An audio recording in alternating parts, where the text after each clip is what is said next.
Welcome, everybody, to Millennials Are Killing Capitalism Live. It is good to be with you.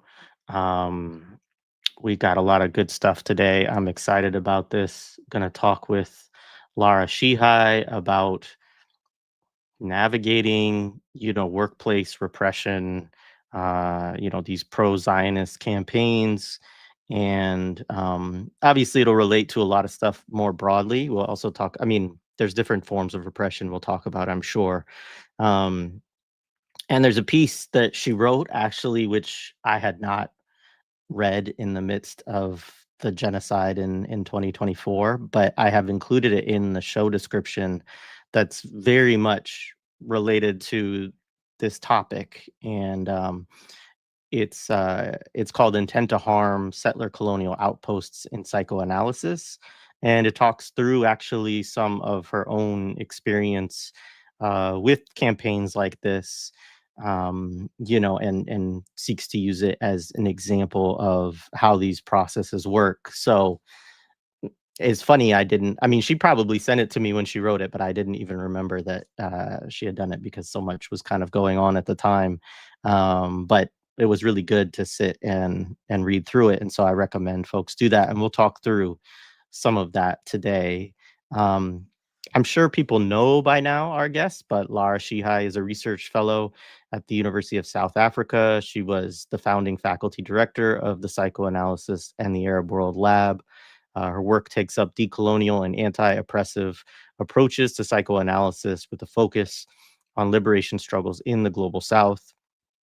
She is the author with Stephen Sheehi of Psychoanalysis Under Occupation, Practicing Resistance in Palestine, which won the Middle East Monitor's 2022 Palestine Book Award for Best Academic Book.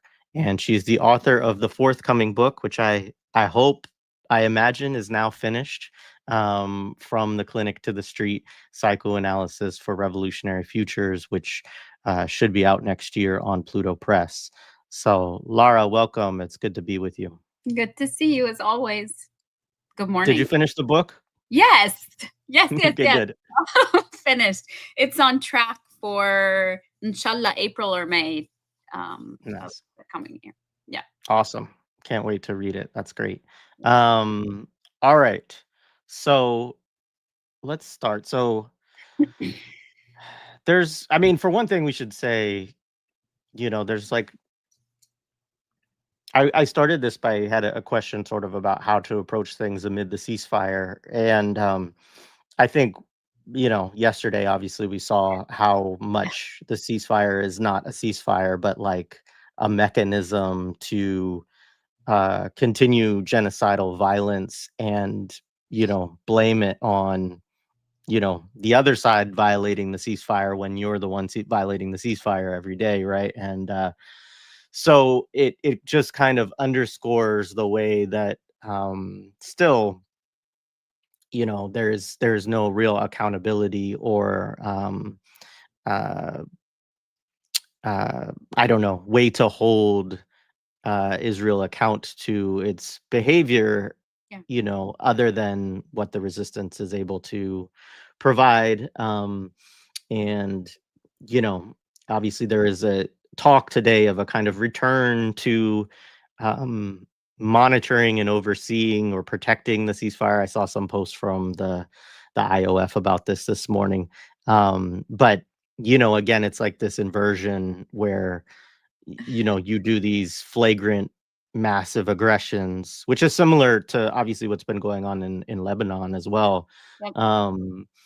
And blame it on, the resistance, but it's as always, like, very disproportionate.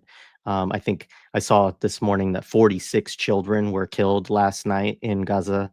And so we're still here, and I think this is the thing about the ceasefire too, is that one of the concerns that I think both of us have is the way that it, like, entices people to kind of take a foot off the gas and think, okay, we've achieved something, maybe it's still bad, but it's not as bad as it was before. And yet when I actually hear from people in Gaza, I mean, it is as bad as before. Yeah. When people are without housing, people are being evicted from their tents, that I know, if they were able to get an apartment briefly, Yeah. they're not able right now to get enough financial support as they were when people were paying more attention. Yeah. And so they're losing their ability to maintain these things. They still don't have any ability to get jobs. So much of what they deal with still costs. So all of that is going on, and it's kind of a way that the genocide can continue under a guise of peace, or under a guise of a ceasefire that is also constantly violently transgressed. And so I kind of just wanted to start there and get your thinking around that before we move into talking about repression that people within the core or other places might face, because partly I think it's really important to keep in mind the stakes, understand Yeah. what people in Gaza and Palestinians more broadly in the West Bank and other places as well are still dealing with in terms of constant settler colonial violence, Yeah. and you know have that framing before we move in. Right. Yeah. I'm I mean, I'm just glad I love when we have conversations because it helps sort of distill a lot of the things that we're probably thinking about separately and then try and bring it all together. There's so much that happens every single day. I think we feel like we have whiplash, and I think that's part of it is the wear and tear and the constant exhaustion. But I think the biggest thing, Jay, is you're sort of talking is the enticement, right? And I think that when we get enticed into thinking about this as a point in time, like somehow this is one thing that has happened. The genocide is this thing that has like bookends, and it started on this day and it ends on this day, and it's the ceasefire that ushers that in. I think we're also enticed away from the structural reading, and that is part of what power relies on, is that we move away from a structural reading that helps us keep the pulse on a logic that is deeply embedded, first of all, in the constitutive genocidal nature of Zionism, right? We've heard this from the beginning. This did not start on October 7th. That's not even, yes, we need to sort of think about that, about all the infrastructure that's laid before to make what happens after Tawafan al-Aqsa possible. And what makes it possible with such alacrity. Like this thing it didn't take long for this to happen. So that's the same thing for us to keep our eyes out on.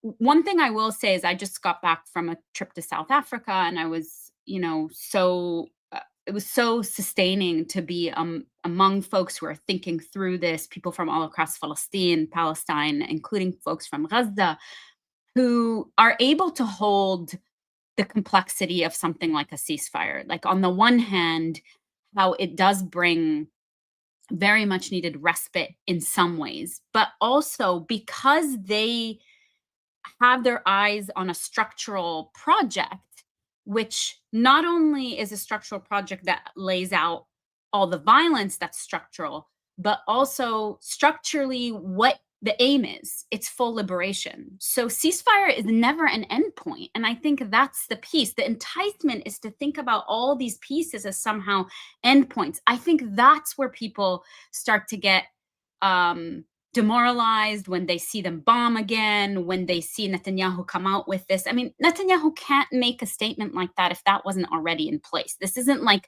oh, overnight I wake up and do this. We know it's green lighted by the United States. We knew that there was a shipment of a huge shipment of arms, both intended for Gaza and for Lebanon. That happened several days before, and then he comes out and looks like he's just being the genocidal monster he is. He is a genocidal monster. However, this is already at play. I think these are decisions that are already being made from powers. And for us to sort of understand that ceasefire was never the end point. Ceasefire at best, like you said, had the potential for some respite, had the potential for some aid getting in to relieve the worst conditions that we are seeing. And of course, that didn't even happen. I think yesterday I heard that instead of like 800 trucks of aid or something, that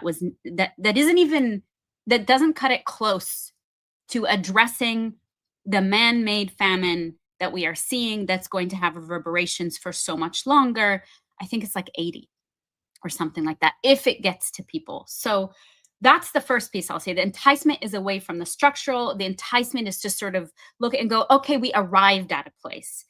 But if we're looking at this from a movement perspective, if we're looking at it from a necessary sort of constant pressure to dismantle conditions, to dismantle structures, it can't be the end point. And I think that that kind of turns it on its head and already invites us into a space where that despair can't happen. You and I have talked a lot before, is that when we start to feel that despair, what does it mean for us to stop and say, what is playing on me here? What's playing through me? What's playing on me? What am I being invited into? And for me, I do think it becomes an individualized, whether that's fantasy of relief, because I think a lot of people also want relief in parallel. Okay, we've arrived, we've done all these things, and here we are, we've arrived. So I'm not impugning that fantasy, but what I'm saying is that it's slightly off if we're thinking structurally and ideologically about what is needed. And I think if we start there, then we can also start to understand that violence is what repeats itself. We see it. Zionism is a machinery of repetition, right? A repetition of genocide, a repetition of violence, a repetition of power, repetition of domination, of coercion, of extraction, just like any genocidal structure, whether we see in Eternal Island or in Palestine, it is repetitious in its force to exact that. It has to be. So it's also an invitation for us to be like, how repetitious do we have to be? And we've talked about this before. And I think some of these conversations are helpful, because I think sometimes people are like, well, how much more do we have to repeat? Well, clearly, if every time there's a promise of a ceasefire, some of us think, okay, we're here. We need to repeat that this has to keep going, and keep going, meaning we need to continuously disrupt. Power recalibrates. That's its job. I think if we're constantly getting stuck in, but how could they do this? And yes, they are. That is what they are constitutively. But their job also is to recalibrate. And in that recalibration are the seams for them to settle. And so that invitation for me is what is needed for us psychically, affectively, direct action wise, any arena, to stop it from settling in a particular way, which we have a clue about the ways in which it was settled before that could allow the genocide to happen after Tawafan al-Aqsa. It's that settlement, the normalization, the sort of regularization of a system of oppression and domination, that settlement, its ability to settle and sell itself as normative, as these are just like normative structures, like somehow the siege of Gaza was normative and necessary for the sovereignty of this other genocidal state to happen. I think that's for me the invitation, is like, okay, here we are at this moment right now. What are the things we need to continuously unsettle? What are the things we need to continuously contest? And we do see actually Zionism responding to this. I'll say one quick example, and then we can move on more. It's like, we're in New York this weekend, and I was walking. I've been wearing a kufi for decades. Like, this is not right. This is not a new thing. Before, like when I moved to the United States and I wear a kufi, very rarely did anybody recognize that it was a kufi or what it was, except for very ardent Zionists, who then would be very upset about the fact that you're wearing this. Now people see each other, they clock each other, they're wearing it. But there was one person who walked behind me for like an entire block and just talking with her friend about October 7th and all the violence against Israelis, and it just kept, and that, for me, that is a clue about how unsettled Zionists and Zionism feels, right? That it used to be that, okay, you see one person wearing kufi, you're like, fuck that person, who cares? And you have the confidence to be like, I am the normative position here. I don't need to go out of my way to follow somebody and talk about Zionism and talk about I want to take the map of Palestine and replace it with Israel. really loudly behind me. You don't need to do that if you're the normative position. But just like white supremacy, that we see it rear its ugly head, I think for us, these are clue, and this is the attunement piece. We can miss all of that because of how big the scale of violence is. But I guess what I'm trying to say is that if we can attune to all these pieces in which we are all unsettling, we're not allowing Zionism to just continue going on being. We're not allowing it to settle in places, even in places where it wasn't contested before. I think it starts to move us away from that place of despair or, let me just take a break right now. There is no taking a break on liberation, because we've rewired Gaza has rewired the world. What are the steps we need to take to keep pushing that to its liberatory ends, both for Palestine, but for every other place that we're fighting for? Yeah, no, absolutely. Thank you for all of that, for sure. I think so. To get back to kind of, I'd probably frame up and say just kind of part of why I wanted to have this conversation. And, I think that will allow us to then kind of move through some of the processes and, psychic pulls and all of this stuff. There's a lot of different levels of repression that people are facing. Some of it is maybe not even right to call it repression. It's like heightened surveillance, right? It's like, and anti-Semitism is like kind of the watchword or you know, the skeleton key or something like that, that sort of unlocks the state's ability in this moment to to undertake all of these processes, right? And so I should say a little bit more about what I mean by that. But um, in your piece, you talk about this, as well, of how something like the IHRA definition of anti-Semitism, which is now, um, you know, adopted in a lot of different states, a lot of different federal levels of, whether Department of Education, these kind of things, right? And that process is still kind of contested and ongoing. Like we could cite, for example, the MIT case that was won by Palestine Legal this past week, where they basically said you can't, that what pro-Palestine folks are engaged in is actually free speech and is protected, and it is not actually hate speech or, this kind of thing, right? So there's still, while there are legal codifications going on, there is also still contestation within, even because you put something like this in place and then somebody else says, well, that violates the First Amendment, right? And so then there's these court battles and things like that. And I don't want people to think that I'm saying we should rely upon the courts as the space where we're going to get justice or win our struggles or anything like that. Just to say that there are, somewhat competing ideological um, positions within these legal frameworks that have to be sorted out. Um, but amid all of that, right, like you have these efforts to use the IHRA definition to go after people for so-called hate speech or anti-Semitism, to go after universities and whole university systems like University of California, which is a big system, or CSU, California State University System, which is a very large system, right?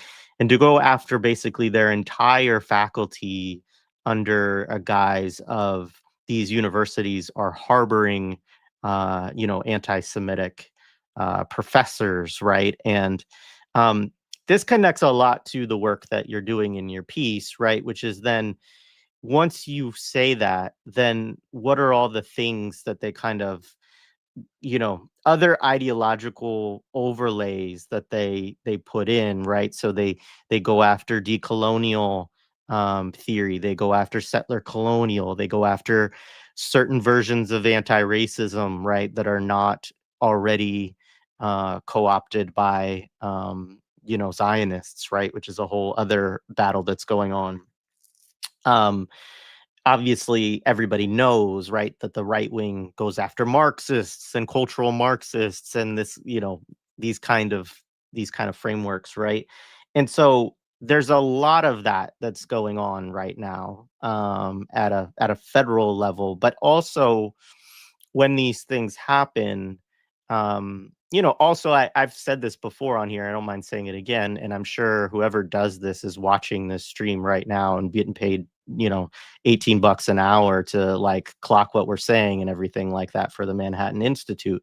But like there are these think tanks, right? These kind of right-wing rage jockeys that look for clips that people say on YouTube or at conferences or forums, right? And they try to find whatever they can take out of its full context to be that shocking moment that suggests that this person, is pro-terrorism, right? Or wants the downfall of Western civilization, or, right, they're looking for these very specific kind of moments. And then when that happens, right, they cycle it through all of these publications that they have access to because there's ideological agreement. Sometimes there's overlap between staff in these places, right? And then there's kind of like probably an also well-funded sort of network of like fascist keyboard warriors, I guess I would call them. Like, and some of them are probably bots or AI at this point, but like some of them are real people, right? Who like either deeply believe this stuff or are just being paid perhaps to do this stuff, right? And so then it creates this thing, and there's multiple things I'm talking about here, right? But like there are instances where it can put somebody in this feeling, in this place like, oh my god, like there's all these really scary people who are after me right now. My job is at risk because these people are targeting my employer, sending letters to my dean and to my president of my university. And this doesn't just happen at schools and universities, but like that is one of the places that these institutions and non-institutional forces like target, right?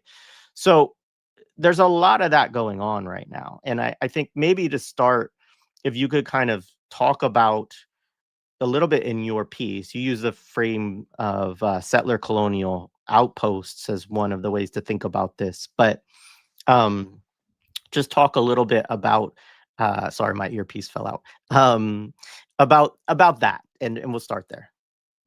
Okay. Yeah. I mean, I think you did a great job sort of laying out for us the intricate network that works together. And that's maybe where we'll start, is that oftentimes this is sold, and this has to be part of it, because I think we might have talked about this before. I can't remember if it was you and me, but part of the selling point is it has to look like it's these small grassroots organizations, like poor moms who are worried about their kids on campus, like I'm talking about Mothers Against Campus Anti-Semitism, who were responsible for the kidnapping of some students, right? Because they like tag the TUD and they're like having conversations with, but it relies on that. And that's the piece that's super interesting to me. It relies on them presenting themselves as these like downtrodden, just super unresourced, poor people who are coming together around a cause. And when you start to kind of unpack this, and this is the part that's such bad faith and also relies on an infrastructure of Zionism, of deflection and psychic inversions, and who you're meant to think is really the victim and not. This is not an anti-Semitic conspiracy. It's just how fucking power works, right? So, but the front of like, oh, if it weren't for us, our kids would be suffering, right? Meanwhile, you have direct contact with university presidents. You have donors. I mean, all of this has been exposed. This is not you and me making this up. One of the things that has happened over the past 2 years are the networks of astroturf networks of right-wing, right, forces that have been trying to sort of enforce their ideological positions on campuses for decades. This is not new, right? This is just an opening. And I think this is the part of how the right wing works, is just like we need to seize opportunities when they come, and all the organizing to seize the moment when they come up, when it comes upon us for revolutionary action. The same shit is happening with fascist right-wing organizing. This organizing has been happening for ages. So we can think about the sort of anti-BDS bills or the IRA definition. This has been going on for decades. People have been organizing. And so then when you have a moment like this, where now you have, for example, encampments, and you have a public display that you can point to and say, this is the thing, that's the perfect moment for this to jump into action. But the infrastructure was already there. So we can think about Campus Watch, David Horowitz's fucking freedom, I don't know what it's called, Freedom Center, all the shit that I've been on their list, yeah, it's exactly. Most Dangerous Professor list, Campus Watch, Daniel Pipes. This was like back in, again, this is not a new story. It's just the forms it takes and how it pops into action and all the infrastructure it uses to mobilize for this. So I think that's part of what you've laid out for us, Jay, is like how these networks work together and really weaponize and sort of take advantage of a real phenomenon. So none of us are saying anti-Semitism doesn't exist. But what does it mean to be predatory on a real issue that has real history and real psychic affective power, and use that to mobilize? And this is where psychic collapse happens, is that the second you say, in some circles, I think right now what has happened is that it has been emptied out, anti-Semitism in its true form, in the people who I'm actually worried about, being anti-Semitic and putting my Jewish friends and colleagues and comrades in danger. It's been so deflected from, right? But the predatory nature of it is such that some people still stop in their tracks the second you say anti-Semitism. That's the opening doors that you're talking about, right? But one of the things we have to talk about is, if this infrastructure and network exists, I think part of what we have to contend with is that universities are very much on board with this. This is not them being like, oh my gosh, this is happening. This is them also recognizing this is a moment for us to seize upon, have somebody else do our dirty work for us. Because one of the things we know about this moment, this movement moment, right? The movement moment for the liberation of Palestine is also a movement moment for trans lives. It's also a movement for labor. It's also anti-ICE. It's anti-administration, meaning like university administration. It's against the ballooning effect of salaries within universities that match precisely what we're seeing outside in terms of the capitalist class of billionaires. I mean, it's the same thing where like faculty and adjunct faculty are being taken advantage of, and these administrators have ballooning salaries, right? So when you start to think about it like that in terms of structures again, you can see why they're so eager to join in this. And nobody's going from the outside, like the people who believe this shit, nobody's going to be like, why are you fighting anti-Semitism, right? That's an easy in. I've always said this, Palestine is an easy in. This is the inverse of that, where anti-Semitism now becomes the easy. It used to be that like Palestine's the easy in, let us shut this down. Now you have the normalization of what, a astroturf organization like the ADL as well, by the way, that normalizes itself and pretends it's a civil rights organization, but really is an astroturf organization that works alongside all these other modalities, now can come in and become the entry point to that. Now, both of them are playing their game, their own game about this. They have their own ends, they have their own games. And sometimes those are in opposition, but sometimes they work really well in terms of the increased surveillance that universities want to have. Now you have to, clock in and out every time you come in, where people are. It's easy to ping students. So it's for us to think about it really in the structure of surveillance, of counterinsurgency, of all the things that are important to both you and I to think about. And how does the university now become a central piece of that? We know it always has been, but there was an investment in it looking like a place of free inquiry, like a place where, like we've always said, I think all of us and the comrades we keep company with are like, I wish it were the fantasy of this like Marxist haven that we're talking about. We all know it has never been. But I think there was an investment in it being that, right? But it's not anymore. So why would universities as corporations, as bottom line institutions saying we're looking out for this, why would they have to put any pretense into this, right? So I think that's part of it. And this is what became very clear to me when everything was happening with me, that the university was very happy to join on. So I think now we're in a space where this is so regular, but this happened in January 2023. And I know you and I have talked about this, but it's just a reminder to folks that GW was the first university. So Stand With Us, which is the same one that was in MIT that got sort of shot down, right? It's the same AstroTurf organization, who, by the way, just as a reminder, believes in settlements, works with the Netanyahu government, and still pretends that this is like a nonprofit, non-ideological position. We're just here to fight anti-Semitism in the world. Meanwhile, you're working hand in hand and explicitly state that settlements are, an actual goal of ours to secure Israel's future, right? So Stand With Us files this complaint with the Department of Education. Department of Education is the only adjudicating body. George Washington University, within 1 week, decides they're going to hire an external investigator to look into this, which is part of what I go into in this article. That happens within 1 week. Like, they actually didn't have to do anything. So there's something there that's like, what are you actually doing structurally? And is your response to this supposed anti-Semitism? This is what I've talked about, is that if you create the specter of this one type of anti-Semitism, the only antidote to that is disappearing Arabness, because you have linked them as fundamentally opposing, antagonistic forces. Jewish people and Arabs, and specifically Palestine, becomes the antagonistic force here. So the only fix is, erase Arabness, get rid of the Arab who's in our sight.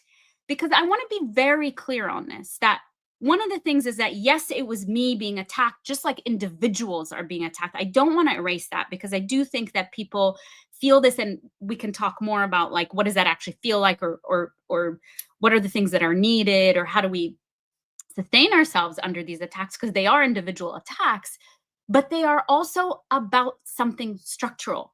I would never have been attacked had it not been for Palestine. I know this. And that is important for us to say. It's not just about, and that's not me saying don't talk about Palestine. That's me saying that there's a confession in here, that there are many things I could have made a career on, like some people do. And you never get pushback around this. Had it not been for Palestine, this would not have happened. But let me go a step further too, is not just had it not been about Palestine, had it not been for Zionism and its insistence on the fact that for Zionism to exist and to flourish, Palestine cannot exist.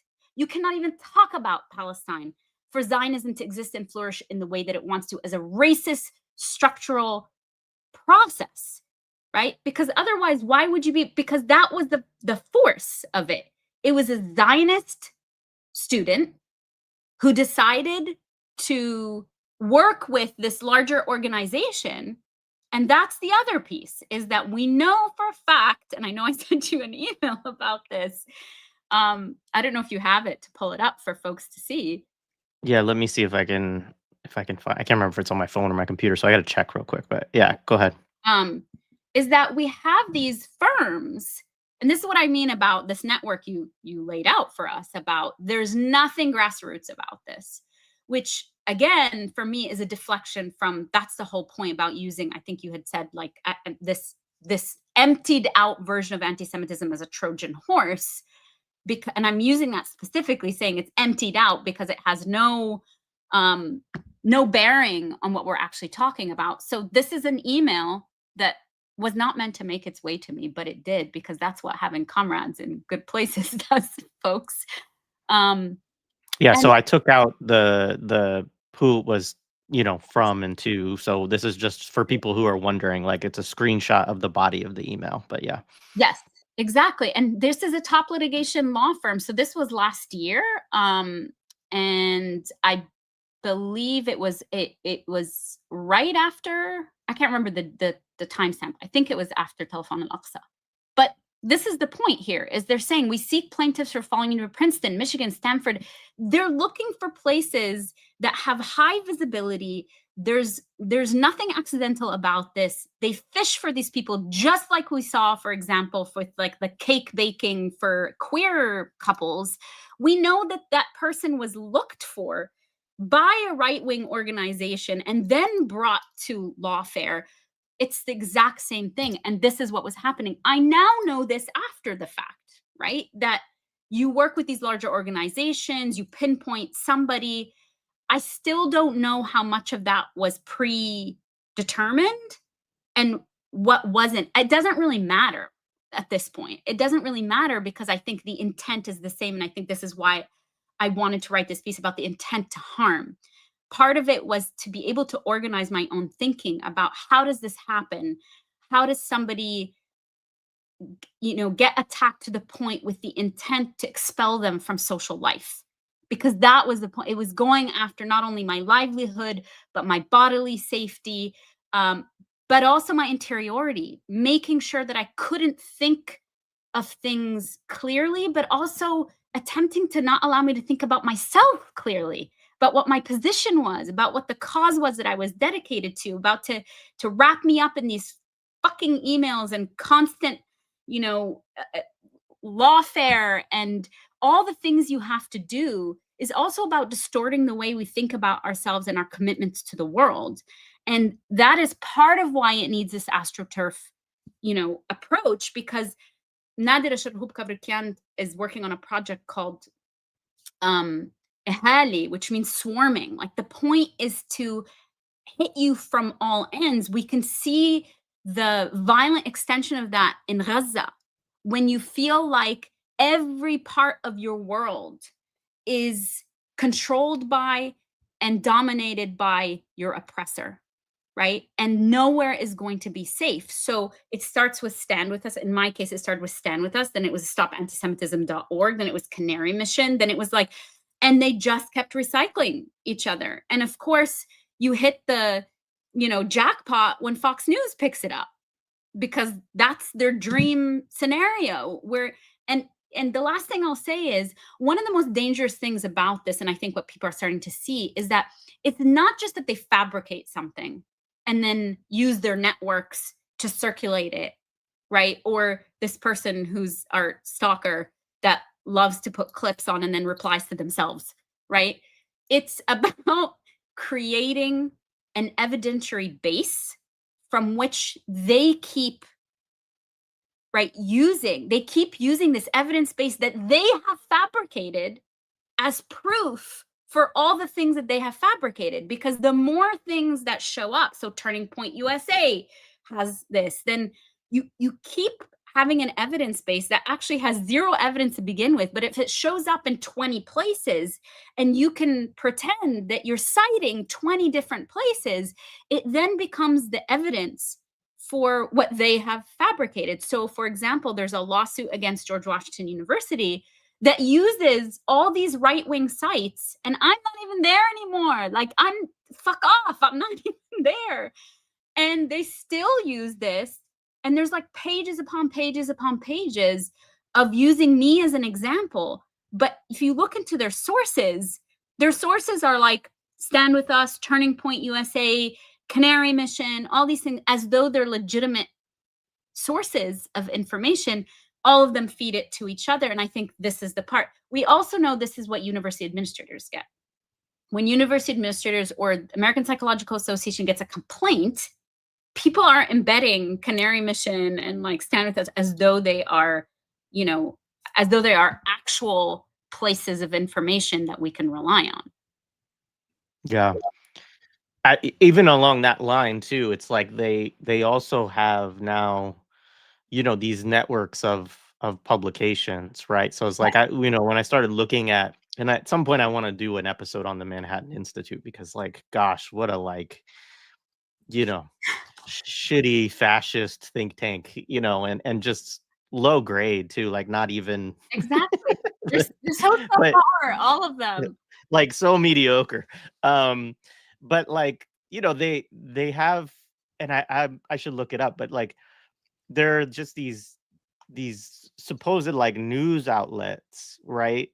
And it's just them. Like they also have like, some of them are on the opinion board of like the Wall Street Journal and stuff, like, so there's institutional connections they also have with much larger Yeah. outlets, but they also have these like kind of, I can't think of the actual name, but basically what they are is these sort of campus watch kind of Yes. Yep. newspapers, right? Yep. These newspapers that are designed like to report on college life, and Yep. basically what they do is they look for stories of like, aggrieved and marginalized right-wing Republican Correct. kids, white, Correct. white boys, basically, right? Who are like, oh man, it's so frustrating that I can't be pro-genocide on this campus. And it makes, I'm made to feel uncomfortable for wanting the slaughter of Palestinian children. And it's just not a fair place for me to go. I mean, like, that's kind of like the politics of these people. Obviously, I'm exaggerating it a little bit, but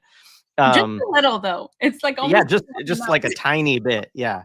Because that's what's underneath it, right? yeah. Like it is not, um so yeah, I don't know, that just is there as well. But the other thing that you talk about is that these campaigns, quote, rely on anti-Arab prejudice and racist, terrorist tropes, which remain robustly evocative in the US societal imagination. And I mean, this is always the thing you bring up of like, none of this would work if there weren't things ideologically that these people were able to mobilize that are already deeply embedded and have a lot of, we're going to do Delta Force in 2 weeks, folks. And I can't wait to talk about this movie with you. I know it's going to be traumatic for you, and I apologize in advance, but That's it's what we do for combat. it's a great example of like how long Yes. this agenda is in embedding these fantastical imagine things in our imagination, right? And it's really interesting because even as I was scrolling through actually one of our trolls Twitter pages, like he even had to acknowledge at one of the conferences he was surveilling, I think it was ArabCom, that there were not that many instances of open support for terrorism. Like, because that was really what he was looking for, Yes. right? Was like Yes. any moment that he could point to where, oh, they're talking about the resistance here, and that means this, and this, and therefore these people want, da da da da da. Yeah. And so they're really trying to take, it's so interesting, right? Because on one level, what it does is, you've talked about puerile discussions of violence, and you discuss that again in this piece here, but it totally takes away any discussion of like of a discussion of liberation or politics, right? And the fact that political movements and social movements and liberatory movements are complex things, right? That have to engage in a variety of tactics based upon what is available to them to possibly secure their liberation. And this is something that was deeply understood in the 20th century. Yes. Like, this is one of the things that I think is really interesting about the 21st century and all of this, not in a good way, but like, you go back to the UN Charter, you go back to, some of these things, the Declaration of, Human Rights and the Universal Rights of Peoples, right? And this notion that was accepted, Yeah. that like, if violence is necessary in order to liberate your people, Yeah. then that is something that is on the table, right? Because in certain instances, a colonial force, and actually all instances usually, a colonial force is not going to just give away the control of its colonies, right, without the use of force, Yes. right? And so they would never engage in that type of discussion. And actually, I've referenced it a few times, but there's this, you know, fascinating debate that took place in 1998 between Safia Bukhari and Ted Cruz and Peter Thiel. And in it, Thiel has this whole thing about, and Cruz and Thiel are like basically one, you can see this long project of them of undermining international law and it having any role within US law, which is directly connected to Zionism, Mm-hmm. right? Mm-hmm.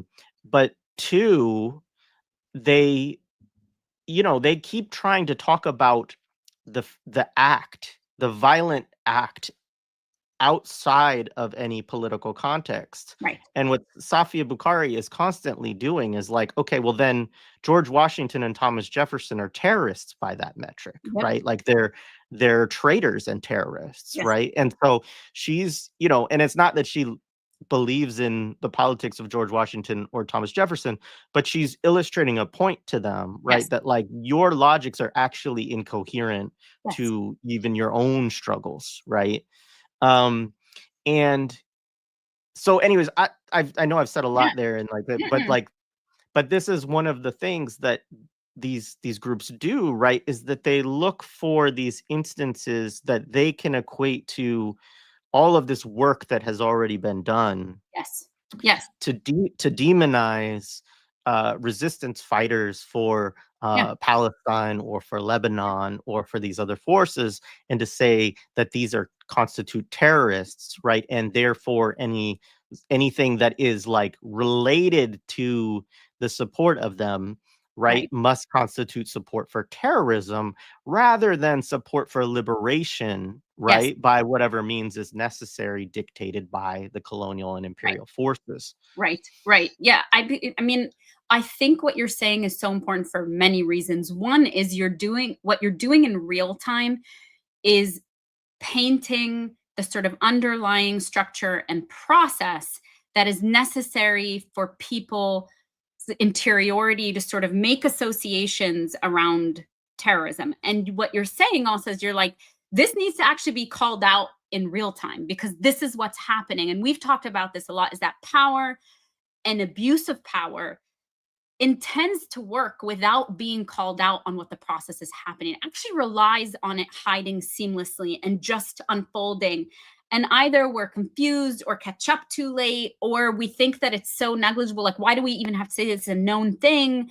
But one of the things that you're saying is like, this is what they rely on. And in this conversation, it's like, no, this is going back to like, okay, then by your metrics, this is actually really important. It's not just a pedantic point or a gotcha moment or a rhetorical move. It's sort of uncovering the actual structural pieces that are at play and being mobilized, but meant to be just taken in as though it's normative and on their own merit, as though the premise itself is real.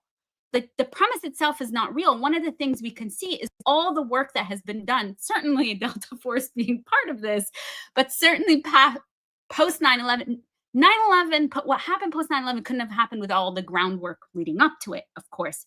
And that's, I think, part of what we're seeing. And this is not just from a sort of international relations perspective, even though we know that the machine was hard at work on that, but also culturally, what's being saturated. Like I think I've shared this before, but it bears saying again that moving to the United States, I was 21 when I moved to the United States. I'd never been here before. And coming into this place and seeing how saturated anti-Arab racism is in just like casual, everyday encounters on TV, in movies, it's kind of shocking. Like it's still jarring of like what is acceptable and what's not acceptable. Of course, we can think about this as a displacement of all the other racisms. It's not like anti-Black racism disappeared, anti-Indigenous racism disappeared, or any one of these things. It's saying what in at least the mainstream, in what's acceptable, and I think we're in a different place now because all the fucking racism is okay now, which is important for us to mark that, like, what's the shift that happened. But when you start to see sort of the saturation of anti-Arabness, we can think about that as a displacement of everything else. And there's something to be said about that. That remains the thing that's okay. That remains the thing that's okay also means there needs to be a specter that people associate with fear, right? So the jihadist becomes this, of course, the kufi, the wrapped up terrorist. We know all these tropes, but it's important to point them out, like you're saying. And the decontextualization of them is key, right? Because then you're not seeing a liberation fighter fighting for their land. You can't make that association that you and I have talked about, that every fucking Marvel movie does, about, you know, standing your ground and saving your people and saving your, you know, nationalism is great when it has to do with empire. But the break in being able to make that association is actually pointed, it's targeted.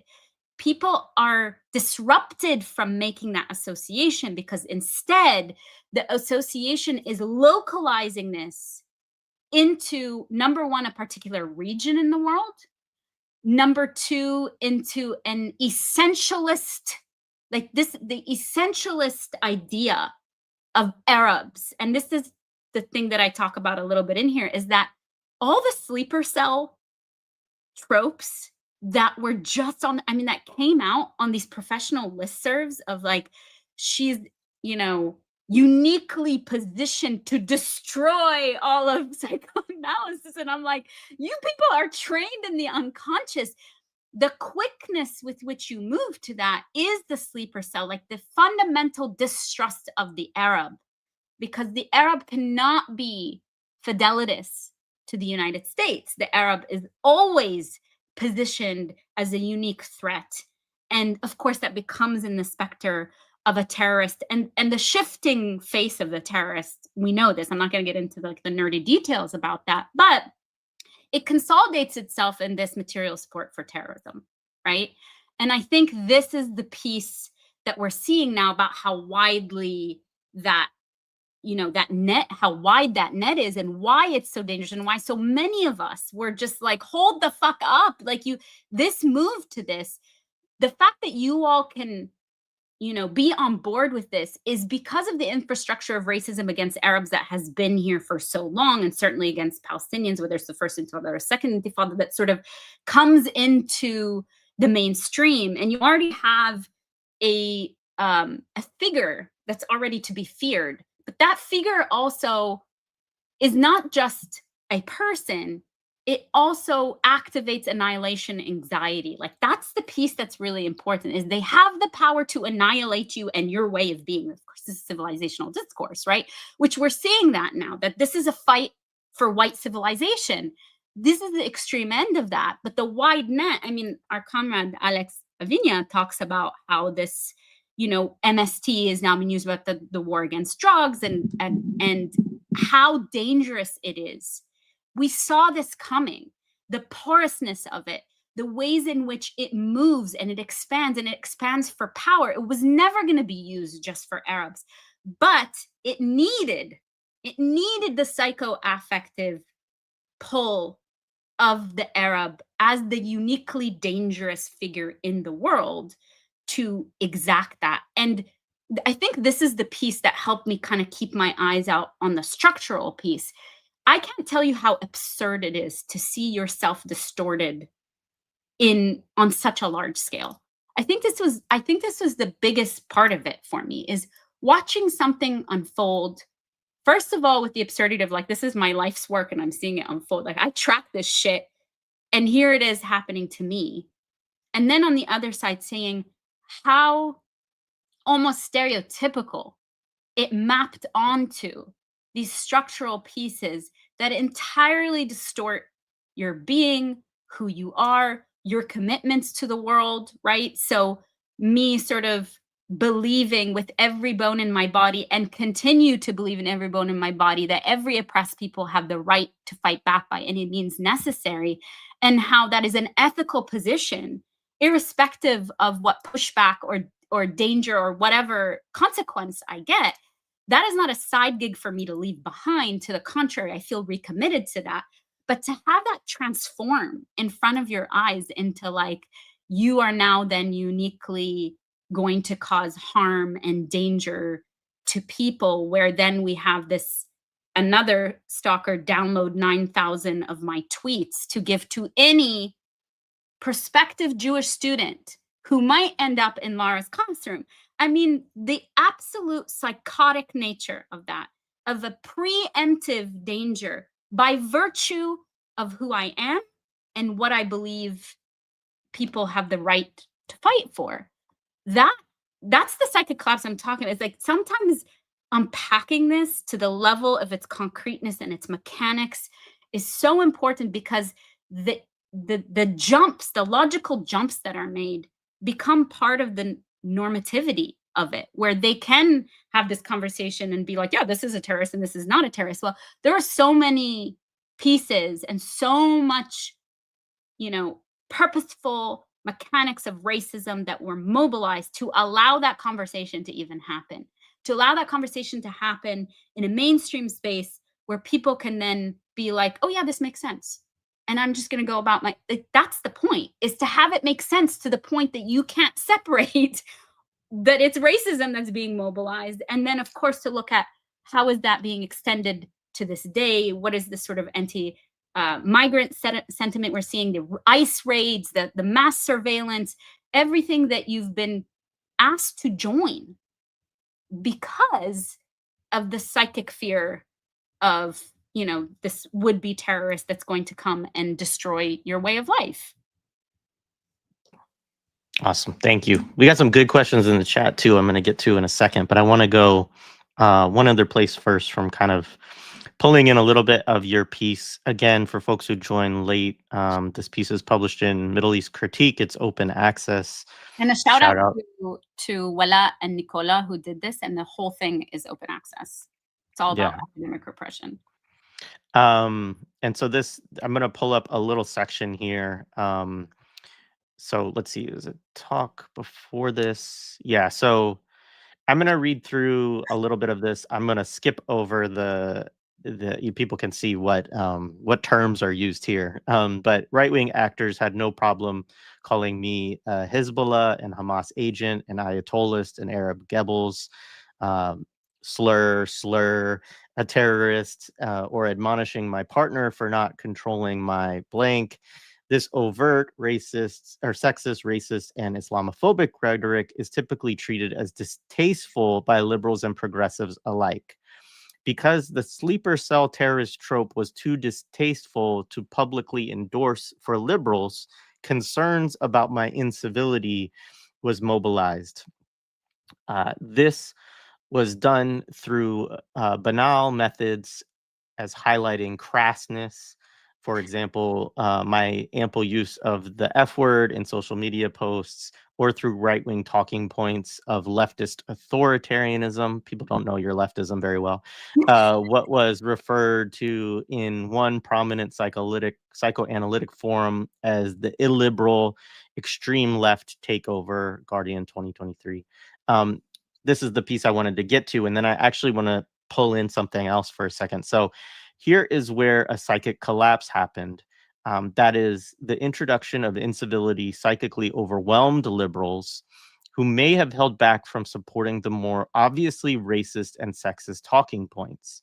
In the psychic collapse, however, they could quickly abandon their self-righteous alignment with democratic principles, making clear that their I'm not good at that word, magnanimousness, right, would be reserved only for a good, quote unquote, liberal subject, and not a quote unquote bad one who publicly curses and visibly displays anger at injustice.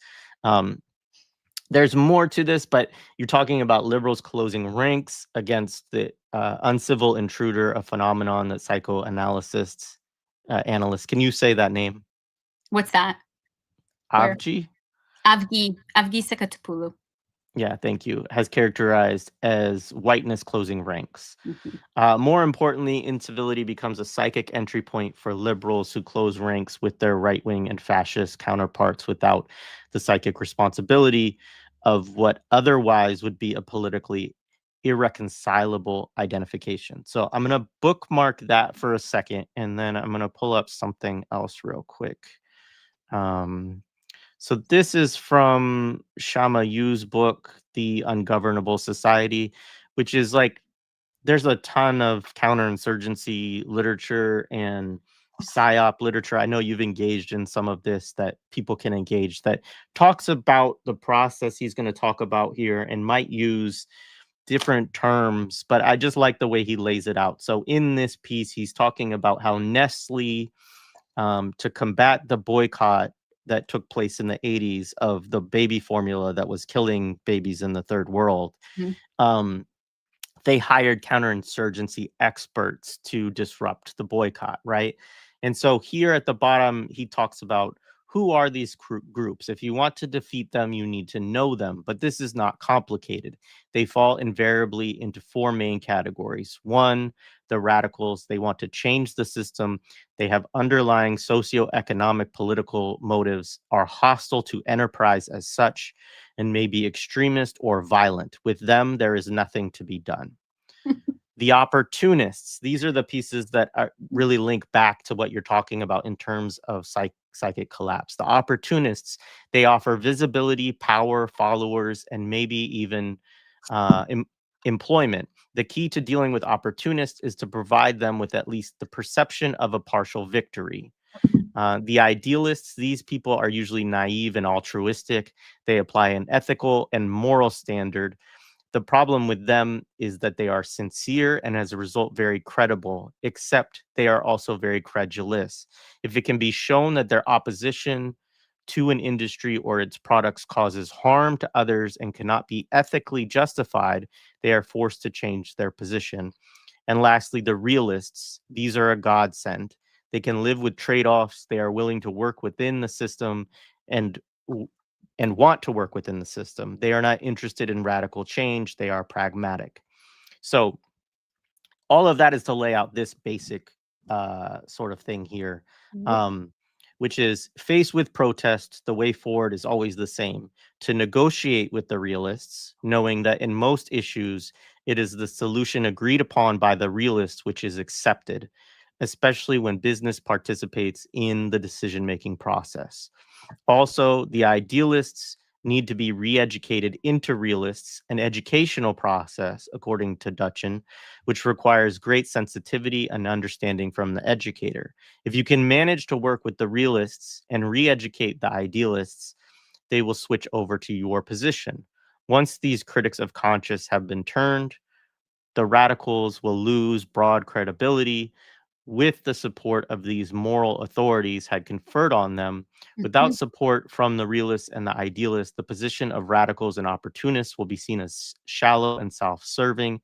At this point, you will always be able to count on the opportunists to accept the final compromise, right? So part of why I brought that in, right, is because what you're talking about in the piece are the psychological warfare techniques that are Yeah. used by these groups to try to target different audiences, and in the case of the piece that you're talking about, really to sever them from you, Yes. right? To say that, okay, you have taken these stands, there's a certain set of appeals that will get the conservative, right-wing, fascistic rage machine going, right? Those appeals won't work necessarily on the liberals, right? But there's another set of appeals, the ones around incivility and all of this that work there, right? And so the idea behind all of this is to isolate folks. And I wanted to bring that in because I think it's really important as we talk about a kind of this sort of generalized state of repression that's Yes. going on, is that there are multiple layers of it, and there are all of these psychic processes that are going on, but also like, so like if we use the example, for instance, of the CSU system and the federal government demanding that all California State University professors, their name, their home address, their phone number, and their personal email be handed over to the federal government. The university administrators complied with that request before the union had a chance to even try to, start a legal case or whatever against it, to object to that on principle, right? So that gets to what you were talking about how easily kind of the university Oh, administrators come on board to these campaigns. yeah. But there are, like, in some sense, like, so all of the staff there should be worried, right? Because they all have something there, but there will be all of these other enticements to isolate the most radical, quote unquote, people within their midst as the people that this is really targeting, and to get all of those people who, like, okay, I had to give my name, address, phone number, and email over to the state, to give them an out to come on board to the site of the repression, right? And so anyway, I know I went on and on there, but yeah. No, it's spot on. And I think I love this line of, like, with them, there's nothing we can do. And it's like, don't be a realist, folks. Don't be realist. Don't be idealist. Like, they're giving you the roadmap about what the weak link is. And we see this in all counterinsurgency manuals, right? They know that militants can't be moved. And so what are the places? And I want us to kind of transpose this back to Gaza, and for us to think about what is happening right now on the level of discourse and what is being sold to us about this, that mobilizes us feeling, diminished and like it's helpless, is that we can track this. Nothing accidental about it. When you start to position Abu Shabab and say this is a civil war, and this is precisely what is happening. Part of the reason why it's happening, and you can see this in the language, and I think, again, if we invert this and look at that these interventions would not be necessary if there wasn't popular support to begin with. They don't need to go after militants if there's not popular support. Let's start there. What is our psychic responsibility to make sure that they're not able to infiltrate at this level, that they're not able, even if there will always be idealists, there will always be liberals, there will always be opportunists, whether they're in Palestine or in Lebanon or in Turtle Island or wherever the fuck they are, there will always be that. But what does it mean for us to create a force field around the people who are willing to be the militants in our ranks? And that's the piece. I think we've talked about this before. I do mention this, is that people are willing to excise militants quicker than they're willing to excise fascists from our ranks for this reason. So it also, I think we need to start there, that the premise is there is popular support, right? And this, I think, the reclaiming of the Kufi, this is why being psychically militant and holding the line and not bending and not ceding any space is actually really important practice. It's flexing a muscle, but it's also really important practice politically, right? So, for example, okay, you already, the premise is already that I'm a terrorist, reclaiming the Kofi and wrapping up your head, right? And we know what the imagery of that is. We know who we're invoking. We know who we're invoking when we raise a finger. We know what it means for the red trunk. We know all this sort of stuff is to say, fuck your associations. This association is an always already association. That's the premise of counterinsurgency. That's the premise of power. So what does it mean for us not to soften our positions, not to move away from this, and actually lean into it and say, no, this is my position. Yes, of course, I'm for the liberation of peoples who are under the boot of oppression and who've been under siege for 17 fucking years and whose calories were already rationed before there was a genocide. That's for us not to shy away from, not to sort of shrink back into, because if nothing else, these manuals, what you just laid out for us, tells us that those are precisely the channels that are used to siphon off support for militants, to siphon off support for movements that otherwise could have been successful. And I want to say this again, because we're always mired in the failures of our revolutionary movements. Well, here's your roadmap to see who's needed for that failure to come into being, and what are the ways in which they are mobilized and taken advantage of and coerced, and it's predatory on it. But if you know the logic of it, and you know that the subject position of idealist or pragmatist, and I want to hear like the realpolitik of it, we're always, our positions are always taken as extremists, and we're always asked to soften us. During this entire thing with me, that sort of position, I love that you're like, they don't know your politics. You don't know my politics, but it was fascinating to see how this is the kind of the distortion of it, of like, she's the leader and here are all her sycophants. This repetition of me being this narcissistic leader that didn't really give a fuck, that had these hordes of people who had no minds of their own, who actually were just coming along for the ride. Some weird things like they were scared of me. I mean, all this stuff that starts to get to be invented, and we can go back and be like, wow, you can look at all of our revolutionary figures that we respect in history and see, holy shit, this is the same shit over and over and over and over again, because it's needed to do that, right? To siphon off support, to have people start to question themselves. Now, of course, part of what you said is that instinct has to already be there. And I think the cowardice of liberals is really at play here. Because what would it mean? I mean, I got back channel, emails, usually from white women being like, I don't like the way this man is talking to you. Okay, well, say something. And also, this is not about my woman. Like, that was the last thing. It's not about my woman. Now, sexism, as you see from those slurs, is always a part of that. But sexism, in as much as that is another channel for violence. I was not being attacked because I was a woman. I was being attacked because I stood for Palestine. And every entry point to chip at that becomes another way to make sure that people could join, because then you're collecting people. You're collecting the sexists, you're collecting the racists, you're collecting the, the Zionists, you're collecting everybody that could join on board to make this, front line against what is perceived as the militant in the ranks. And I think this helped me, to your point of like, what do we do in this? Number one is help me understand that the point of this was to isolate me. They wanted me to be quiet. They wanted me to feel like I was under attack constantly. They wanted me to feel like I was alone. That became a call for me to go harder. Not go harder go harder because my politics are such as that. Like, I'm not going to just bail the second it happens to me. I'm just like, no, this is what's happening right now. It's literally everything that I study and commit myself to is happening right now. But also as a counterforce to that demand from power to disappear. And perhaps there's a long history of this as being Lebanese and being committed to this fight, the refusal to disappear, even with the consequences. It's not like I didn't know what the consequences were. So many people would write me and be like, just apologize, soften your thing, just say sorry for saying fuck too much.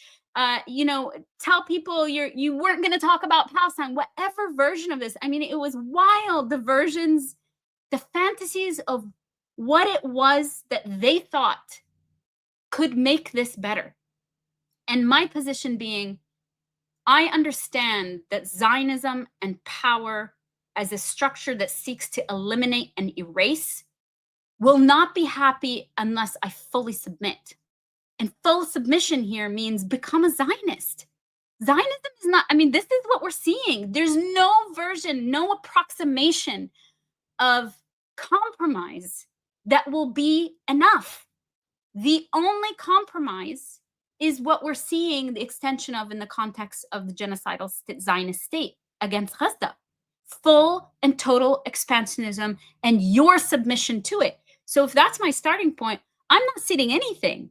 There's no space that we concede psychically, affectively, materially, nothing, because the premise itself is flawed, and anything we give is just another invitation for us to continuously give more. I think this lesson, we've seen this lesson. So the full divestment from that, full divestment from the fantasy and from the disciplining effect. There's such an intense disciplining effect on us that makes us start to, you and I have talked about this before, you start to like, oh, how am I, saying this? And like, it is a daily commitment and practice to not fall into that and to see the traps that are being set. But the traps aren't new. They follow along these lines that are laid out in plain sight for us. They're just like, here's what we do, guys.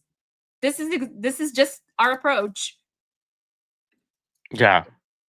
I mean, I'll never kind of get over just how public it all is, and it's just like, Yeah. I mean, which just speaks so much to,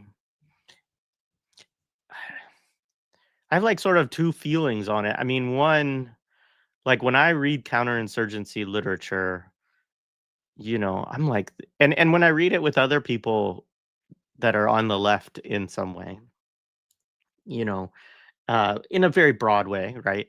Uh, everybody's like, holy cow, like this is nuts that they would just come out and write this stuff in public. I mean, I like, especially during the GWAT, right? Global War on Terrorism. Like, I think that there was so much support on a kind of popular level in the United States for for counterterrorism, right? That I think that is part of why this became such a public field. It's not that they were always hiding it.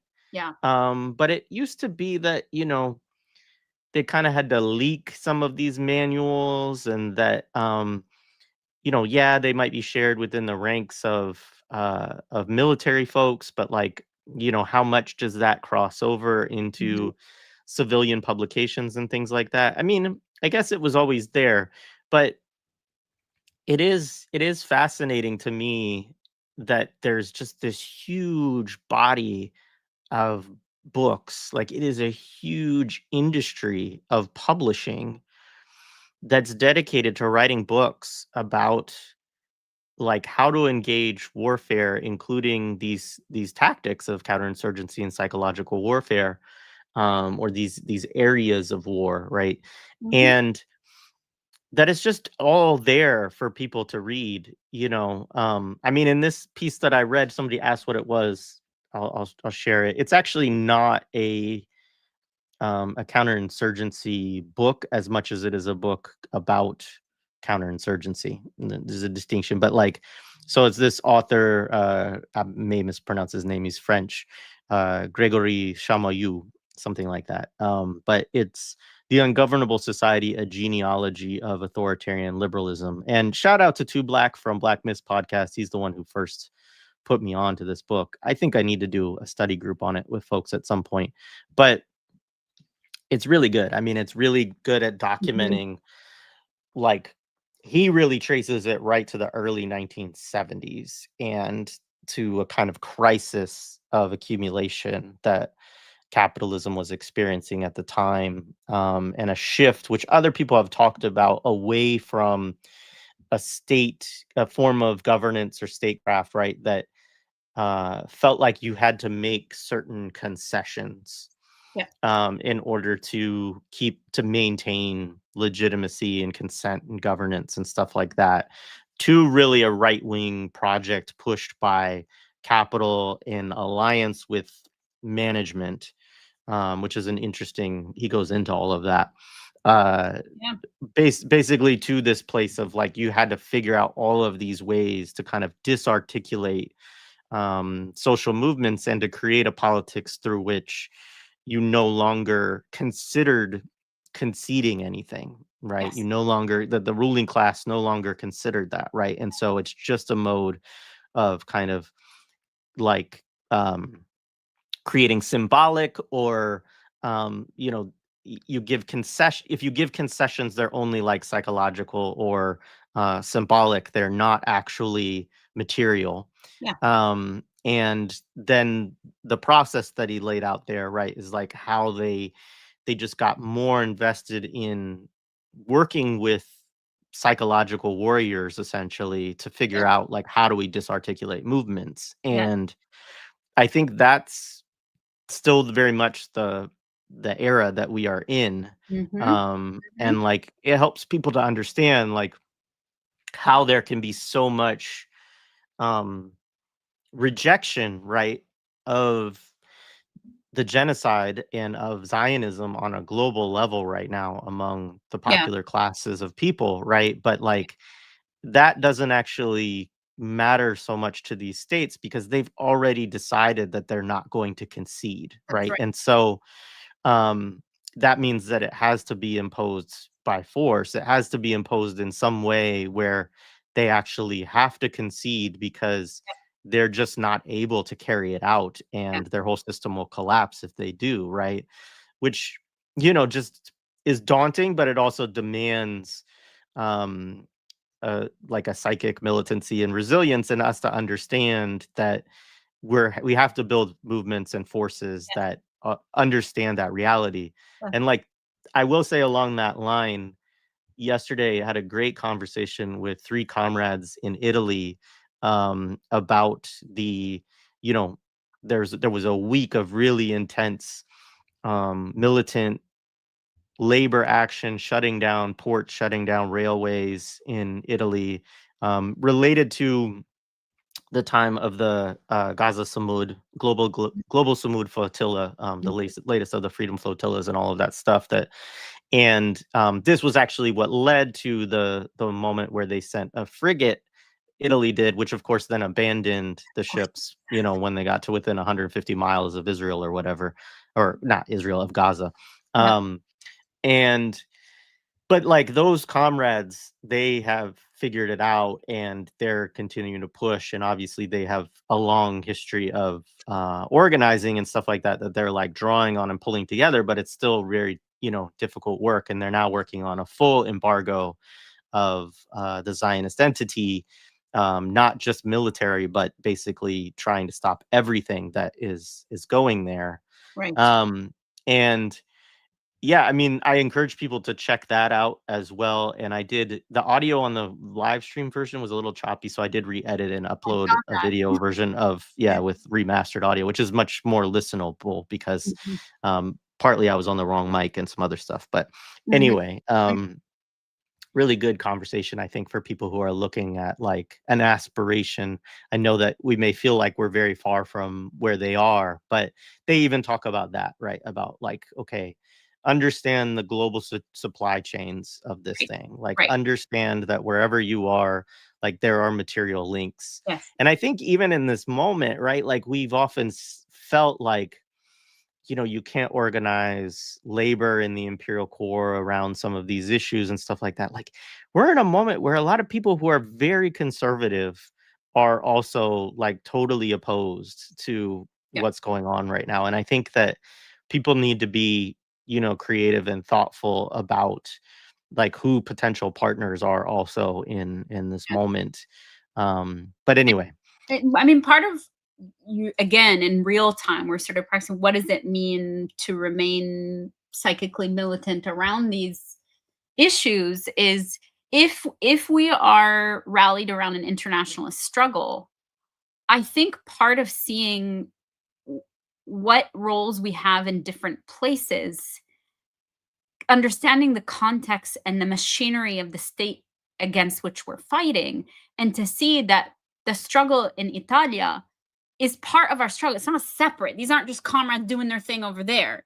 And then, oh shit, we're not doing that. It's saying that's the point, right? So let me draw the parallel here back to the material that's out there, that's like out there for everybody to see. I think we've moved away, you know, in the early sort of 1950s, 1960s, then military psychology changes and specifically says our change, it becomes cultural. It's no longer warfare like this, it becomes psychological cultural warfare. So they're up to date about this. I do think that part of these manuals being out there, on the one hand, they're out there because they don't think they're doing anything. They're just like, here's what we're doing. This is part of what we do. But I think there's something also really important is that they never disclose against who. They will disclose their manual, but what's covered is like, who are we using this against? Which could go both ways. One is like, okay, that's classified information, but also the point is for you to think it could be against you at any time and also to forget that it could be against you at any time. Both those things have to be true at once.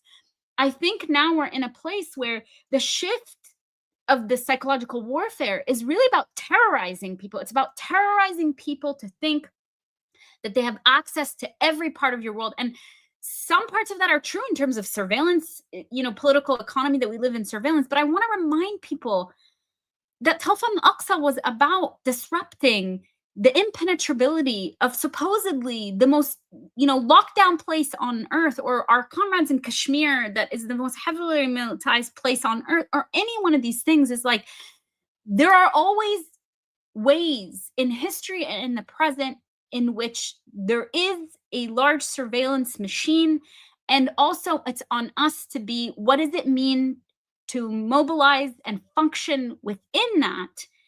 And this internationalist struggle and us seeing what are we doing in different places, I think is a part of that, to fight against this psychic terror that somehow you can be everywhere and also in my mind, or in our relationships, or in our comradeships, such that we do the preemptive work of splitting off from each other and splitting off from our comrades, and like isolating ourselves in the struggle, where like the reason why we're seeing a global rise in fascism and surveillance and state repression is because all of a sudden there is a global movement. We see it, we know it, we have to name it. That's not saying that we're perfect. That's not saying there isn't shit we have to work out.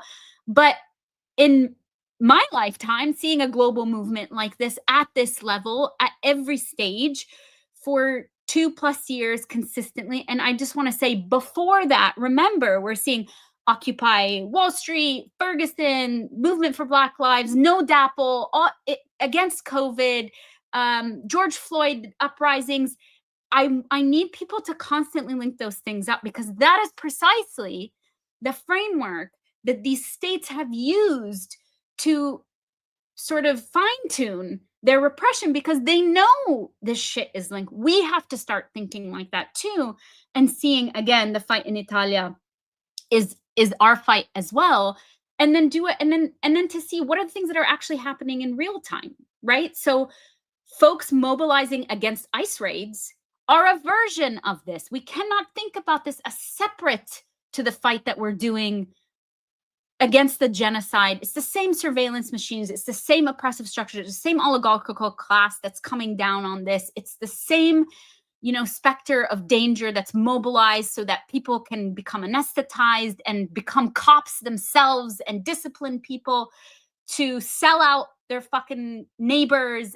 But a lot of that's also not working. And I really need us to look at this, is to see how many people are mobilizing the street to protect folks. And I think we do a great disservice, not just to the people in the streets, right? And like a shout out to Comrade Mel in LA, who like they do this every day. That's a disservice to them, just like it's a disservice to Gaza for us to write it off and say, oh, we can just stop right now. But also for us to say, okay, can I commit to the discipline of linking this stuff up, and to see that there are examples that even under the crush of the state, even under surveillance, there is fight back.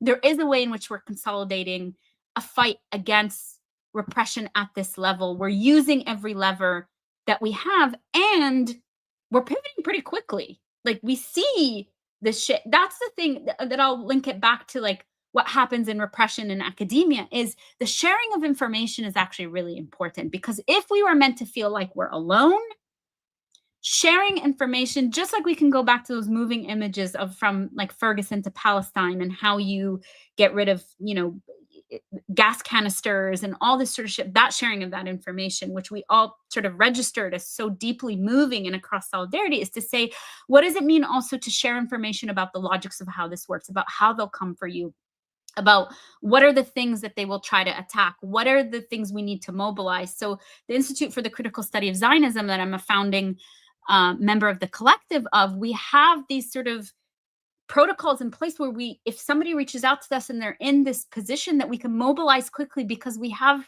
a wealth of knowledge about how this shit works.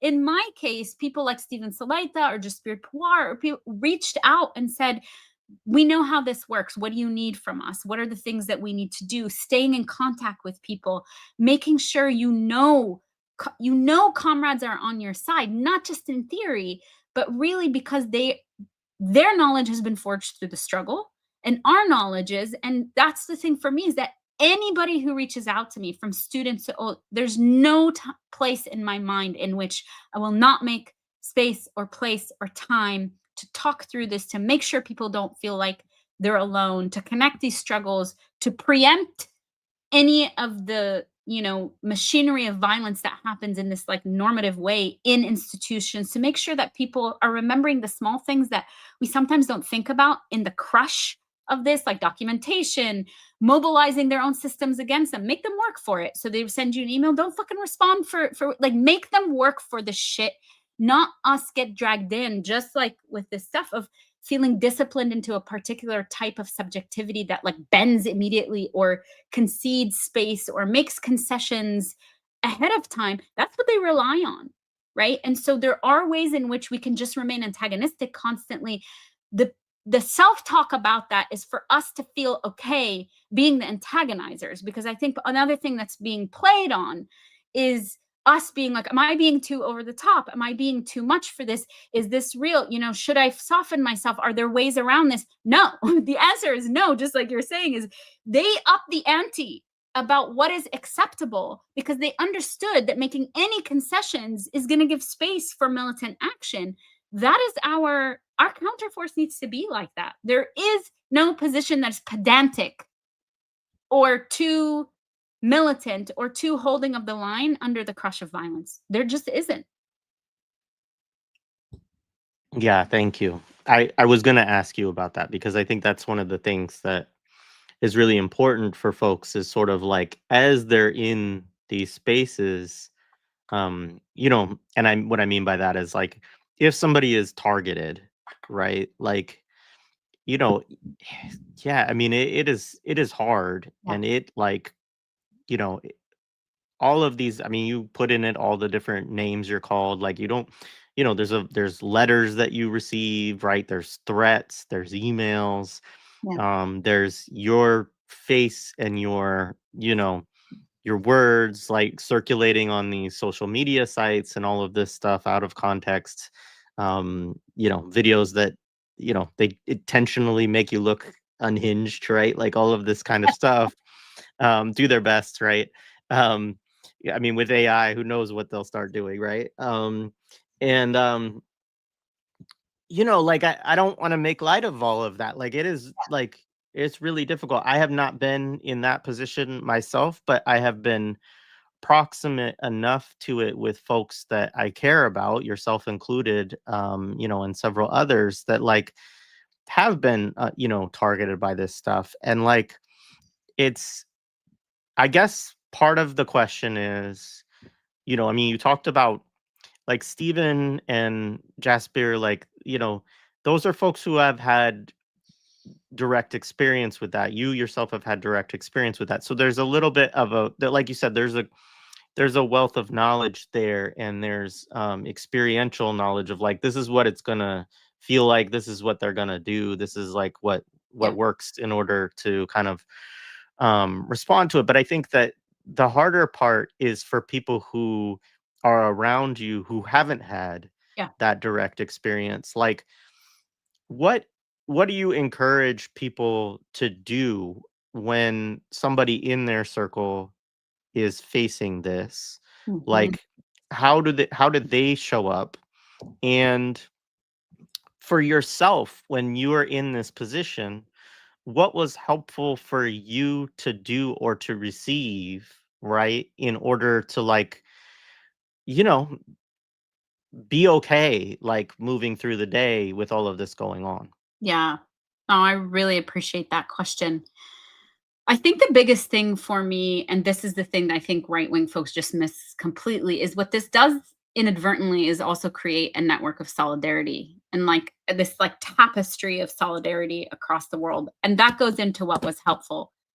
When this first starts, there's so much that's thrown at you right away. And the point is to make you feel like you're drowning and you can't think. This is the psychic collapse, right? It relies on making you feel so overwhelmed that you can't think through this. So, one of the things that I would say is helpful for people, if somebody in your midst is going through this, is even just not tasking them with that reminder, is you descriptively stating, the point is to make you feel overwhelmed, to make you feel alone. And the response back that might feel so cheap to us, but actually is very necessary if we're thinking about the ways in which psychic intrusions work, is to state that back to somebody and be like, this is the point. This is a structural thing. And I'm going to make sure that actually this is not happening. You're not alone in this. So I received so many emails from people I didn't know. Just one-line emails being like, we're behind you. Don't back down. We appreciate this. And a lot of folks also saying, don't worry about writing me back. I know this is so over this. Like, they weren't asking for anything. They just felt compelled to communicate this to me. I did try to respond to every person who did that, if nothing else, to just be like, there's a human behind this, and I'm tracking that this is also an attempt at and a connection at comradeship, right?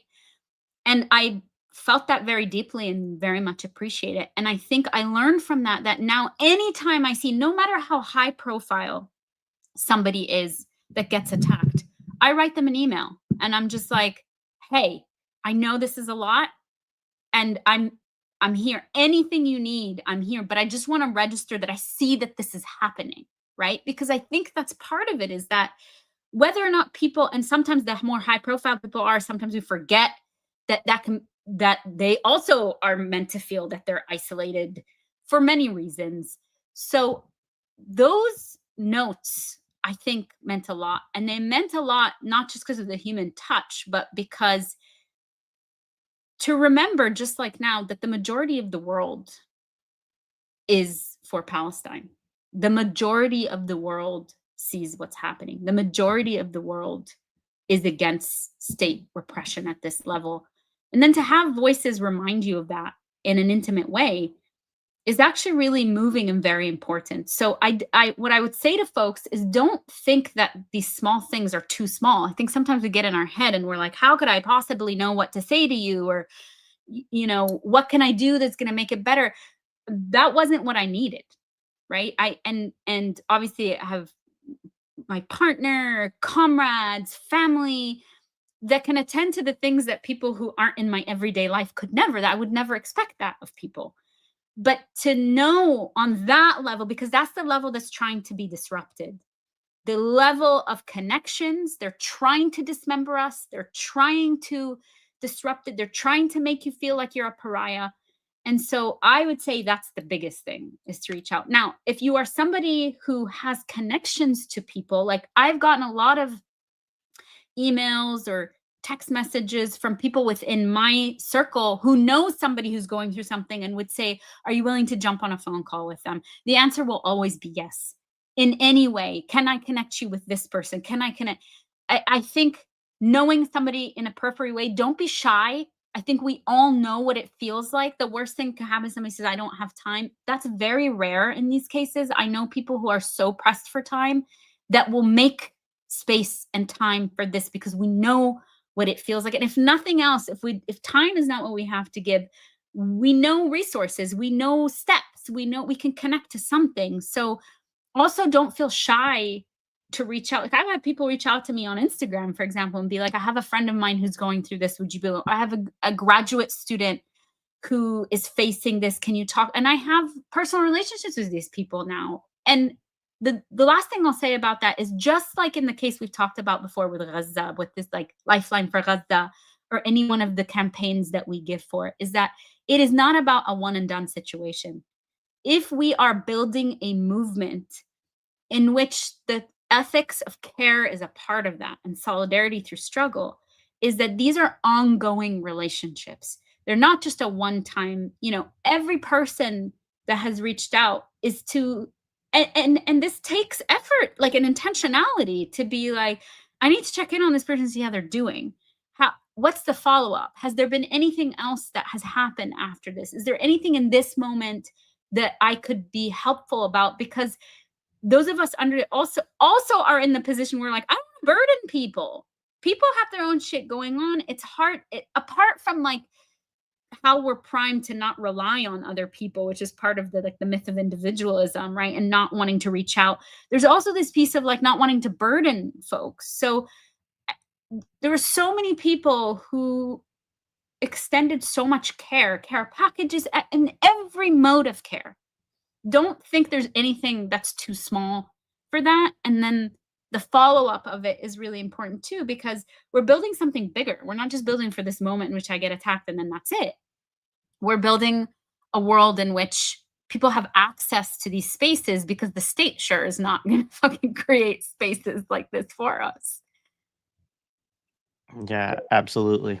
Yeah, talking about these other spaces, I mean, that was one of the things that was really, I want to go back and re-listen actually to the Italy conversation yesterday, because they were talking about these spaces in which they organize that are kind of like these non, state like solidarity spaces in their community, basically, where they go together and have these discussions about like how to link up their struggles and stuff like that. And it's like, yeah, we need more of that kind of infrastructure. Thank you for laying all that out. That's great. I appreciate it.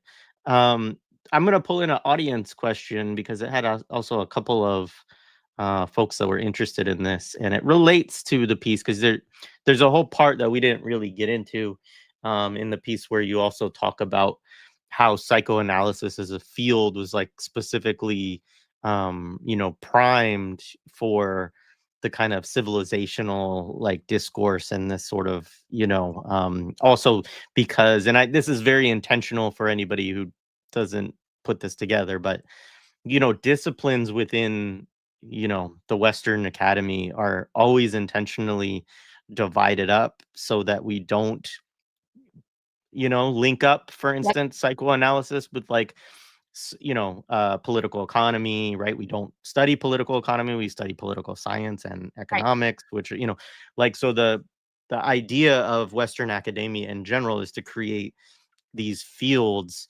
that, force you to study without a lens on totality, right? And this is quite intentional structure of like capitalism. But somebody asked, can you talk a little bit more about the mental health industrial complex in general as a tool for the reification of these structures, how therapy in culture proliferates it, right? And then somebody said, I second that request. The mental health system has been so clearly implicated in all of this, and I'm curious, for those of us who work in it, how can we dismantle that? So this was obviously like much earlier on in the conversation, when I'm trying to think exactly what we were talking about at the time, but you probably can get it from the context of the questions to some degree. Yeah. Well, shout out to my fellow clinicians who are trying to disrupt this shit. my next, because of course, you finish a book and you're like, I'm never going to write a book again. Then there's another project there is, particularly for me, looking at how like the trauma industry is a counterinsurgent process, about how it in and of itself, the way that trauma is thought about and packaged and what referential points is a counterinsurgent process. So from that project and what I'm interested in, you can see that I do think that the entire mainstream structure and how it is embedded with the state certainly is about a reification of these structures, but it's also about a particular type of social reproduction. And this goes back to Jay, what you were saying about disciplines, and we can think about disciplines as like intellectual disciplines, but we can think about disciplines as also including actual discipline. And for the therapeutic, the psi disciplines, psychological disciplines more broadly, and I mean this being like whether it's clinical psychology or counseling psychology or community, any of the psi disciplines relies on a particular type of discipline very early on, in which your type of subjectivity, how you are in the world and in the clinic. It's not enough to just train you how to be in the clinic. And when I mean train you, it means what do we listen to and what do we not listen to? What do we attune to as the sources of suffering for people? And what do we deflect away from? And the deflection away, technically, from a technical perspective, you're taught is you being a bad therapist. If you move away from the individual, you are taught, and I have been taught this, that you are being a bad therapist because you're not staying close to the individual and you're bringing in your own political agenda and you're thinking about the social and all this sort of shit. Even if the field itself, whether, for example, social work talks about social structures and all of that, but once you move into the clinical space, there are all these ways in which you are invited into a particular, this is what I mean about reproduction. Because if you are tuning away and you feel guilty every time you make a structural intervention or bring in the structure, or you doubt yourself, like I have so many supervisees who are like, was that me? And so also like the theory saturates your internal world to make you feel like a bad therapist, like you're doing it wrong. But interestingly, every time, if I track where people feel they're doing something wrong, it's always around the disruption of oppressive systems. That's the place where that voice comes in and says, you're doing something wrong. You're too in this, which again, if I want to sort of invite the therapists in the room, but also those of us who are not therapists to think about how insidious this is, right? Therapy is meant to be a relational process. There are at least two people in the room when you're doing therapy. And yet every message we get is that relating too much to the patient is you being a bad therapist and you not being neutral enough to hear their suffering. The ways in which this is normalized, the criminalization of connection, of relationship, matches what you were talking about capitalism doing, in which we are meant to, even in the most intimate relationship, it's your fucking therapist. You're telling them things that you probably wouldn't share with your closest, relationships. Even that, your therapist is meant to feel like I'm being too close to my patient. Because I'm too close to my patient, I'm not going to be able to really be able to help them. That is a fucked up message around intimacy and about the ways that relationships work. But this becomes normalized. That's not even to mention, by the way, our relationship with the state through our licensure. People who get licensed in the context of the United States are meant to believe and are told that this is the only structure that there is, that licensure is the way that we protect our patients. That I'm not saying there aren't parts of that, it gives recourse to patients to like file complaints, people who've been abused. And there are plenty of that. There's plenty of that happens. What I want to say is to be critical about this is licensure has not stopped people from taking advantage of their patients. So it can't be the license itself that does that, but we're meant to believe that this special relationship with the state is what protects people. No, that's not what protects people. What protects people is our ethical imperative to a politics that moves away from exploitation and extraction. And that's what allows us to be therapists that don't take advantage of patients, whether it's sexual boundary violations or monetarily or anything else, or by being racist fuckheads or transphobic or sexist or whatever version of that is. The state is not the one who's regulating that. That's our responsibility to create liberatory potentials in these spaces, which the last thing that I'll say to folks is that therapy can't be the only place for action. And I think this is the other thing we're invited into. And all of us listening probably know pop psychology culture or all these memes that's like, you don't need revolution, you need a therapist, or every person needs a therapist. And every time I hear that, I'm like, oh my gosh, like as though therapists themselves, first of all, you've not met the therapist I've met. That is not going to be the thing that saves you. It's not going to be the thing that leads us to, revolutionary space or undoing these structures of oppression. What I think that does is also deflect from the fact that therapy, at best, psychoanalysis proper can be up to 5 times a week. Even if it's 5 times a week, that's 45 minutes 5 times a week. How many more hours in the fucking day do we have? And the imperious arrogance to think that therapy is the only place of action. And that's the thing I think that therapists are also invited into, is to think that we need to be everything for our patients. That is a counterinsurgent process that dictates and moves people away from other spaces of solidarity and other spaces that are nourishing to their souls. Therapy can be one of many places of revolutionary action, or to sustain psychic space for revolutionary action. But I have no belief that this is the only space and that can, like, that's some scary shit. If this is what we're, consolidating it into, it's a setup, it's going to fail. But really just recognizing enticements we're brought into and how we reproduce these models, which could be also our fee structure, taking insurance, by the way. There are ways to make therapy accessible without relying on these conglomerates that dictate how much you pay. And not everybody has that. When people say, oh, I take insurance and that's the way that I make it accessible, I'm like, who are you? Look at how many people in this country don't have insurance. You're actually not taking care of the most vulnerable people. So we need actually other models that rethink how we do fee structure and fee sharing and all these sorts of things that I think many people are doing some cool experiments with now. Awesome. Much appreciated. Is there anything else that we didn't get to? I'm going to go through starred chat comments, but is there anything else that we didn't touch on that we wanted to today? I can't think of anything. Institutions. What's that? Institutions stuck. Find your people. Yeah. Those are our cliff notes.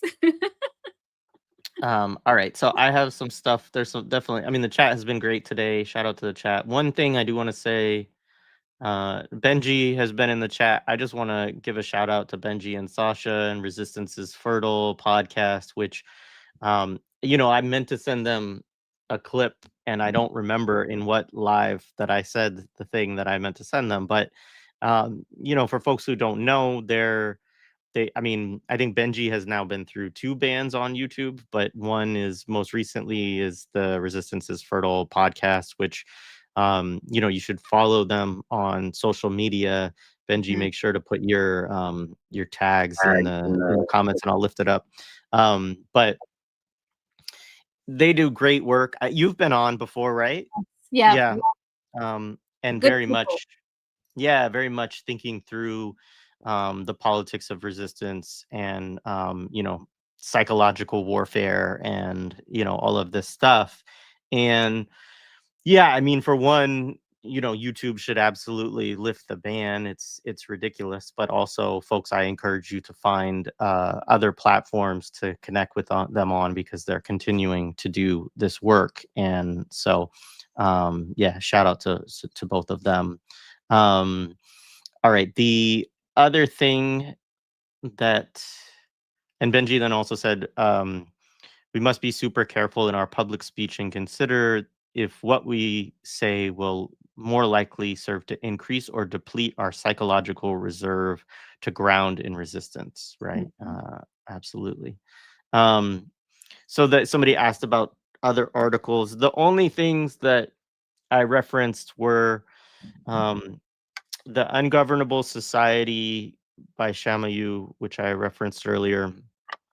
Then the interview I was talking, or the debate I was talking about, can be found in Safia Bukhari's book, The War Before. And then the third thing that we pulled up there was your piece, which is already in the show description. So check all of that out. Also, just read Middle East Critique if you don't like. Great outlet. Nora, always good to see you, comrade. The entire world is just more Indian country to the U.S. institutional memory. That's what she's describing, in my view. Yeah, this is the settler colonial, logic of U.S. imperialism and foundation of it. And it's expansionism, right? Constitutive expansionism. If it's a settler colonial project, it can't stop absolutely initial borders that it creates. Yeah, no, absolutely. This was a quote from Alex Karp of the Palantir CEO. If we lose the intellectual battle, we will not be able to deploy armies anywhere in the West. And he was talking about the student intifada, right? So that tells you how they think. Hearts and minds, right? Petraeus, same thing. Yep.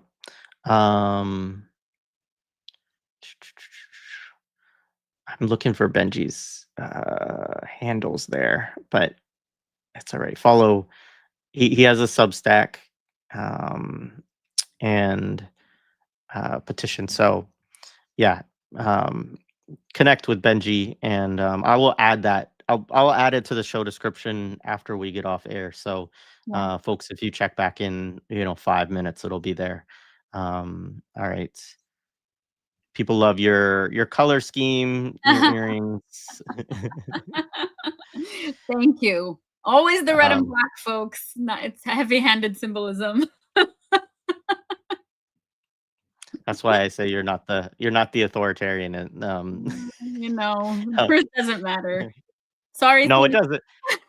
It doesn't matter because that's the thing is that they're like to them these are just like different associations that they're Totally. pulling on, right? Totally. Like, Yeah.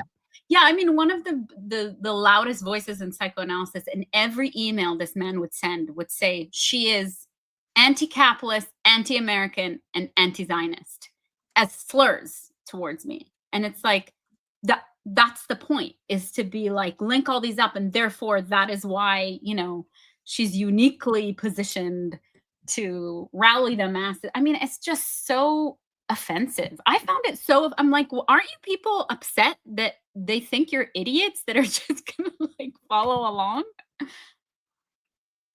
right on. Yeah, no, I don't know what they think, but they again, it's like what you talk about in the piece where it's like they're just it's like throwing spaghetti at the wall to see what sticks. Yeah. It's just Yeah. like there's certain messages for certain people, and they think about what appeals to this group, what appeals to this group, and they immobilize like all of it, right? And and then maybe they get different groups within their network to focus on one aspect or another to try to make those messages seem more grassroots and legitimate.